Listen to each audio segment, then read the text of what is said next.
Assalamualaikum warahmatullahi wabarakatuh semuanya. Jumpa lagi dengan kita KKN kelompok 163. Nah, pada kesempatan kali ini kita akan membahas mengenai edukasi tentang stunting. Teman-teman sudah tahu belum ya apa sih itu stunting? Apa penyebab dari stunting? Bagaimana pencegahan pada stunting? Belum ya? Nah, untuk lebih jelasnya, yuk simak penjelasan video berikut supaya teman-teman lebih paham mengenai apa itu stunting. Mari.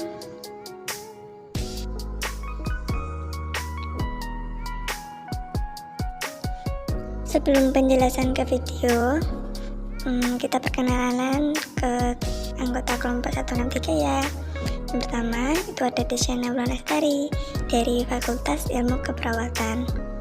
Nah, yang kedua itu ada Devita Lailatul Asmi dari Fakultas Ilmu Keperawatan. Yang ketiga ada Lili Anwaria dari Fakultas Ilmu Keperawatan.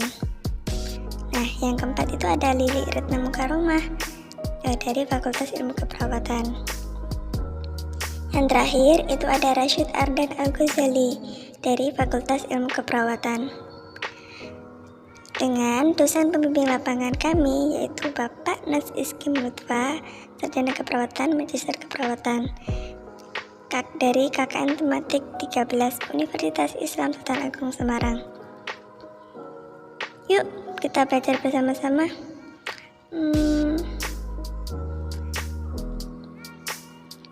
Apa sih itu stunting? Teman-teman ada yang tahu apa sih itu stunting?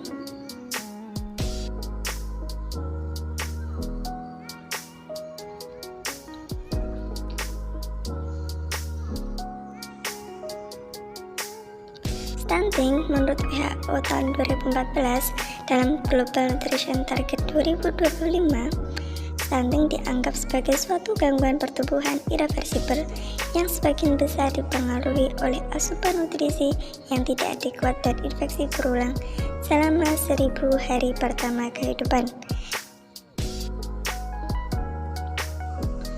Selain itu, adapun pengertian dari stunting itu merupakan kondisi gagal pertumbuhan pada anak atau pertumbuhan tubuh dan otak akibat kekurangan gizi dalam waktu yang lama, sehingga anak lebih pendek dari anak normal seusianya dan memiliki keterlambatan dalam berpikir.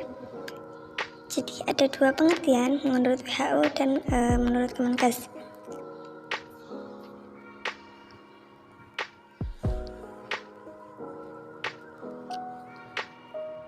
Lalu, apa sih yang menyebabkan terjadinya stunting? Ada beberapa penyebab stunting. Yang pertama, itu karena pengetahuan ibu yang kurang memadai. Jadi di sini ibu-ibu juga harus belajar mengenai apa sih itu stunting untuk mencegah terjadinya stunting sejak dini. Nah, penyebab yang kedua yaitu adanya infeksi berulang atau kronis. Untuk penyebab yang ketiga yaitu karena sanitasi yang buruk. Untuk penyebab yang keempat itu adalah terbatasnya layanan kesehatan. Selain itu, stunting juga disebabkan karena kurang asupan gizi selama hamil. Nah, untuk ibu yang sedang hamil dianjurkan untuk memakan makanan yang mengandung banyak gizi. Nah, yang kedua adalah kebutuhan gizi anak tidak tercukupi. Jadi, selama kehamilan, ibu harus memperhatikan makanan yang dimakan agar mencegah terjadinya stunting. Nah, tadi penyebab sudah, berarti sekarang apa sih itu ciri-ciri dari stunting? Perlu teman-teman ibu-ibu ketahui bahwa ciri-ciri dari stunting itu ada beberapa. Yang pertama, anak yang mengalami stunting itu biasanya pertumbuhan melambat. Selain itu, anak yang stunting itu biasanya wajah tampak lebih muda dari anak seusianya. Untuk ciri-ciri yang selanjutnya adalah perkembangan tubuh anak terhambat seperti telat menarse atau menstruasi pertama pada anak perempuan. Selanjutnya adalah anak mudah terserang berbagai penyakit infeksi. Nah, untuk ciri-ciri yang terakhir itu adalah berat badan tidak naik. Bahkan anak yang stunting itu berat badannya adalah cenderung turun.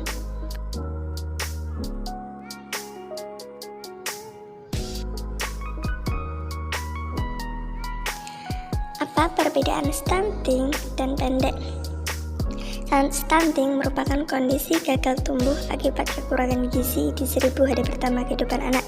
Dikatakan stunting dan bisa dikoreksi dalam 1000 hari kehidupan pertama karena potensial growth tercipta di 1000 hari kehidupan pertama. Nah, yang membedakan stunting dengan pendek yaitu adalah yang pertama, stunting itu gabungan sangat pendek dan pendek. Stunting juga merupakan pertumbuhan yang melambat. Stunting itu tubuhnya lebih pendek dan tampak lebih muda dari usianya. Diukur dari perbandingan tinggi badan dengan usianya. Yang membedakan selanjutnya adalah berdampak pada gangguan metabolisme si anak. Nah, yang terakhir itu adalah kekurangan gizi dalam jangka panjang terutama 1000 hari pertama kehidupan.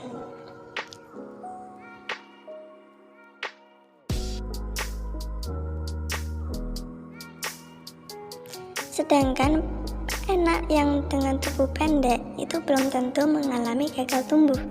Dikutip dari Emergency Health, anak bertubuh pendek mengalami pertumbuhan fisik dan mental normal layaknya anak lain.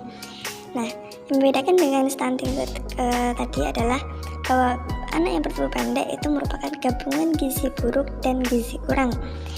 Kulit yang kering, lemak di bawah kulit berkurang. Ada kemungkinan perut anak menjadi buncit. Nah, dalam anak yang pendek itu kemungkinan perut si anak menjadi buncit. Terus diukur dari berat badan. Mudah mengalami infeksi karena kekebalan tubuh menurun.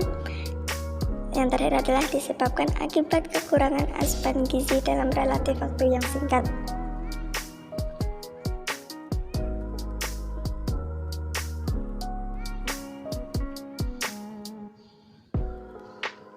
Lalu, bagaimana sih cara pencegahan stunting pada anak? Ada beberapa hal yang dapat orang tua, ibu lakukan untuk mencegah terjadinya stunting pada anak. Yang pertama adalah dengan rutin memantau pertumbuhan perkembangan anak. Yang kedua adalah dengan memberikan makanan tambahan untuk si anak. Pencegahan yang ketiga adalah dengan melakukan stimulasi dini perkembangan anak. Yang keempat, dengan memberikan pelayanan dan perawatan kesehatan yang optimal untuk anak. Yang kelima, memberikan asupan gizi sesuai kebutuhan harian anak. Yang keenam, mengajarkan anak pengetahuan terkait gizi dan kesehatan. Yang keenam ini cukup penting untuk diajarkan kepada si anak.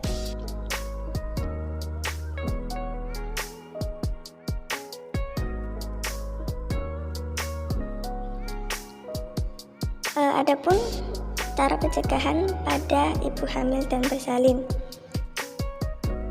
Yang pertama, dengan pemantauan kesehatan secara optimal beserta penanganannya pada 1000 hari pertama kehidupan si bayi. Yang kedua, dengan ibu harus rutin pemeriksaan kehamilan atau antenatal care di rumah sakit ataupun dokter. Yang ketiga, dengan melakukan proses persalinan di fasilitas kesehatan terdekat seperti dokter, bidan maupun puskesmas. Yang keempat, memberikan makanan tinggi kalori, protein, serta mikronutrien untuk bayi. Yang kelima, melakukan deteksi penyakit menular dan tidak menular sejak dini. Yang keenam, memberantas kemungkinan anak terserang cacingan. Yang terakhir, dengan melakukan pemberian ASI eksklusif selama 6 bulan.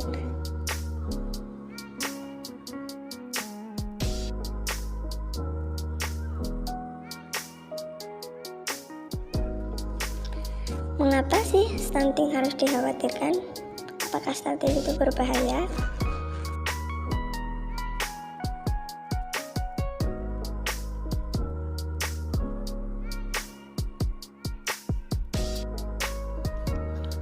Yang pertama itu karena anak tidak mendapatkan berbagai gizi penting untuk pertumbuhan. Nah, yang kedua, sistem kekebalan tubuh berkurang. Selain itu, stunting berkontribusi terhadap 15-17% dari seluruh kematian anak di dunia. Yang keempat adalah kurang berprestasi di sekolah, saat dewasa kurang produktif. Nah, alasan yang kelima, pertumbuhan otak menjadi tidak optimal pada anak stunting. Apakah stunting bisa diobati? Menurut Dr. Lani, stunting tentu bisa diobati dengan cara memberikan asupan nutrisi dan stimulasi yang baik pada anak. Namun, lebih baik mencegah anak terjadinya stunting daripada mengobati anak stunting. Gambar ini menunjukkan prevalensi balita penderita stunting di Indonesia. Balita penderita gizi buruk ditandai dengan berat dan tinggi badan yang tidak sesuai dengan umurnya. Di Indonesia, yang menduduki tertinggi anak dengan stunting yaitu di Nusa Tenggara Timur sebanyak 43,8%. Sedangkan untuk di daerah Jakarta sendiri yaitu berkisar 10%. Ingat bahwa stunting sebaiknya menjadi fokus utama, mengingat tak hanya pertumbuhan stunting juga memicu masalah kesehatan jangka panjang. Stunting akan membuat perkembangan anak terhambat, meningkatkan risiko terjadinya gangguan sistem pembakaran hingga penurunan fungsi kognitif.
Cukup sekian ya teman-teman edukasi pembelajaran mengenai stunting. Semoga apa yang kita sampaikan dapat diterima dan bermanfaat buat semuanya. Mohon maaf jika dari kami terdapat kesalahan dalam penyampaian ataupun sulit untuk dipahami. Terima kasih semuanya atas perhatiannya. Sampai jumpa kembali. Assalamualaikum warahmatullahi wabarakatuh.